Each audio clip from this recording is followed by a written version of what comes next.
Salam tandan berduri. Kelapa sawit unggul mampu menghasilkan buah kelapa sawit sebanyak 14 tandan per pohon. Untuk yang bukan unggul atau bibit cabutan atau bibit yang dibeli bukan dari pembibitan resmi, maka jumlah buah yang diproduksi dalam satu pohon tidak akan bisa mencapai sebanyak itu. Hari ini kita berada di salah satu kebun petani sawit swadaya yang sudah panen 3 hari yang lalu ya. Ini panennya sudah 3 hari yang lalu. Dan hari ini kita angkut. Kondisi pohonnya seperti ini. Jadi bibit yang digunakan di kebun ini merupakan bibit yang dibeli dengan harga satu kantongnya 700.000 dengan isi sebanyak 250 butir yang ditanam di areal ini. Luasnya sekitar 2 hektar ya. Dan ini hasil panennya kali ini.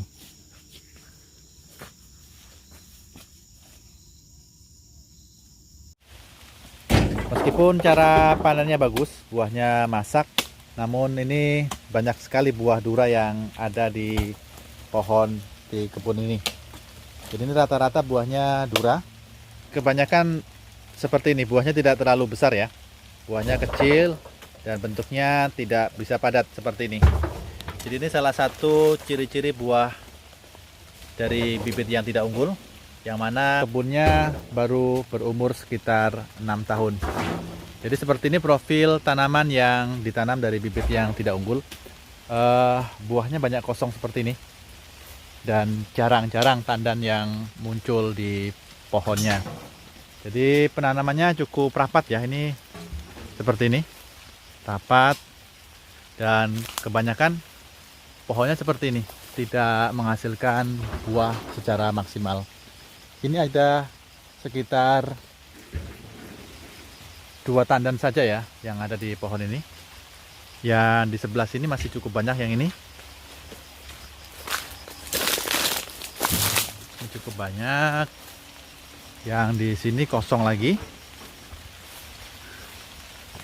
Seharusnya untuk kelapa sawit yang baru berumur 6 tahun seperti ini, 6 atau 7 tahun ya, ini sekitar menjelang ke 7 tahun, itu banyak sekali buah yang ada di pohonnya, karena masih termasuk umur produktif kelapa sawit pada saat tanaman berumur seperti ini. Ini ada satu, posisinya di atas besar, dan ini kosong seperti ini. Rata-rata bibit kelapa sawit yang tidak unggul seperti ini didapatkan dari penjual yang mengatasnamakan balai benih resmi. Jadi kemasannya biasanya satu kantong 250 butir dengan harga per kantong penjualannya. Jadi kalau kita beli bibit kelapa sawit tidak unggul, hasilnya dikhawatirkan akan seperti ini. Banyak menghasilkan pohon-pohon yang tidak menghasilkan buah seperti ini.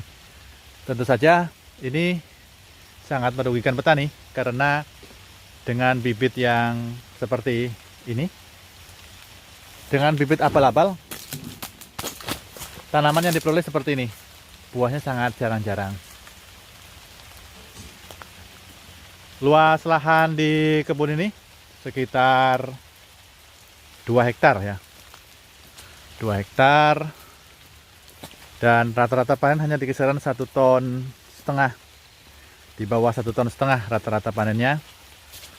Untuk luas lahan seluas 2 hektar seperti ini.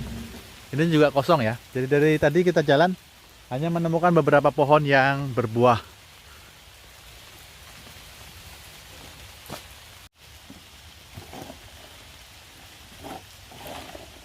Berondolannya cukup banyak karena panennya bagus.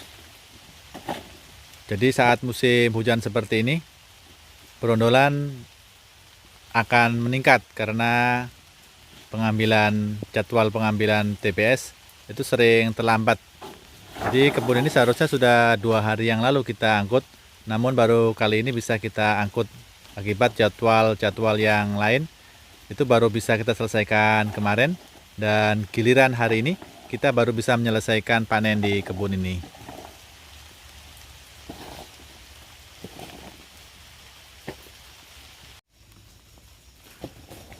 Ini Ini TPH yang kedua.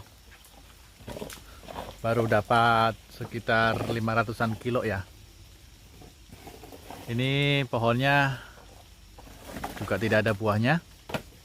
Yang di sebelah sini juga tidak nampak buah muda yang bisa dipanen dalam 2 atau 3 bulan ke depan.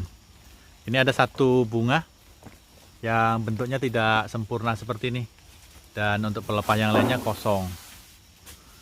Dan sebelah sini ini juga kosong buahnya. Jadi kelapa sawit ini termasuk kurang produktif ya, karena banyak pohon yang tidak berbuah. Jadi bibit tidak unggul yang dibeli dari kemasan yang berisi 250 butir atau dibeli dari perorangan. Jadi bibit yang dibeli bukan berasal dari perusahaan penyedia bibit yang resmi, akan seperti ini hasilnya, termasuk juga bibit cabutan ya. Bibit yang diambil dari pohon yang kita tanam yang memiliki buah yang bagus, apabila kita ambil anakan yang tumbuh di bawahnya itu juga tidak bagus. Karena bibit unggul merupakan hasil persilangan dari kelapa sawit tertentu yang telah dipilih dan diteliti selama bertahun-tahun. Oleh sebab itu, dari keadaan yang terlihat di kebun ini, saya menyarankan gunakanlah bibit unggul dalam menanam kelapa sawit agar kita mendapatkan hasil panen yang optimal. TPH ketiga. Pohonnya seperti ini.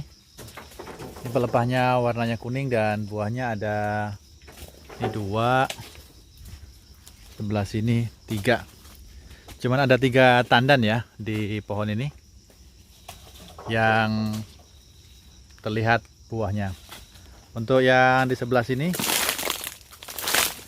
ini kosong ya, banyak bunga jantan yang keluar dan tidak nampak satupun tandan buah yang ada di pohon ini. Untuk yang di sebelah sini ini juga kosong ya, buah mudanya dari sini tidak ada buah muda yang nampak. Yang di sebelah sini kosong juga. Jadi jelas sekali kerugian yang kita dapatkan apabila mendapatkan pohon sawit seperti ini. Di pemupukan untuk kebun ini menggunakan NPK Ponska subsidi, meskipun tidak teratur, namun pemupukan cukup sering diberikan untuk kebun ini. Jadi pembelian bibit unggul itu harus mengikuti prosedur yang ada. Yang pertama itu kita bisa mendapatkan bibit unggul dari pembibitan resmi atau penangkar resmi yang terdaftar di Dinas Perkebunan. Kemudian yang kedua, kita bisa mendapatkan langsung bibit kecambah dari balai benih yang terdaftar di Departemen Pertanian sebagai penyedia bibit kelapa sawit unggul. Jadi harga pembeliannya biasanya dihitung per butir. Jadi apabila kita memesan bibit kecambah kelapa sawit, kita biasanya diharuskan untuk mengirimkan fotokopi surat tanah dan fotokopi KTP. Kemudian kita bayar harganya. Untuk harga bibit kecambah kelapa sawit di kisaran 7.500 sampai 10.000 ya, tergantung jenis kelapa sawit yang kita beli.